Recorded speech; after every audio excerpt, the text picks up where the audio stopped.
And now let's turn to David Trim for a look at Adventist history. This week, learn about two early Adventist pioneers who began to build the church with their various talents at young ages. This week in Adventist history, which in America is the week of Thanksgiving, we focus on two pioneer missionaries. On November 22, 1911, Floyd G. Ashbaugh, a coal porter from South Dakota, sailed from San Francisco for the Philippines aged just 21. He became the first Adventist to work in the Visayas, the central group of islands in the Philippines archipelago. Here you see him as he looked in 1915. This is actually his passport photo.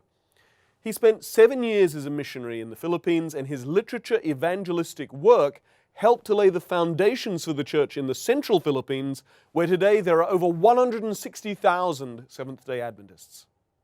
Ashbaugh spent the rest of his career as a pastor and evangelist in the Pacific Union. Floyd Ashbaugh died in 1987 at the age of 96. On November 24, in 1851, Mary Sisley, known as Maud, was born in Tonbridge in England.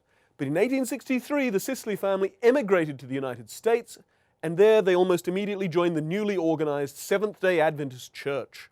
Maud began working for the Review and Herald at age 15, and then spent 13 years in publishing and evangelistic work, including 2 years as a missionary in Switzerland, until at age 28, she married Pastor Charles Boyd and served with him in the American West. In 1887, the Boyds went to South Africa as missionaries and subsequently trekked 1,500 miles by ox wagon into what is now Zimbabwe, where they founded Salusi Mission, today's Salusi University. Charles Boyd died of illness in 1898. Maud then worked 12 years as a missionary in Australia, teaching at Avondale College, and then 17 more years as a Bible worker in Southern California before, aged 82, she finally retired, going back to Australia, where she died in 1937, aged 85. Enthusiastic, committed men and women like Maud Sisley Boyd and Floyd Ashbaugh, who gave their lives to mission service and ministry, created the worldwide Seventh-day Adventist Church. This week I ask you to give thanks for so many lives of dedicated service, and to think about how you too can serve the mission of this church.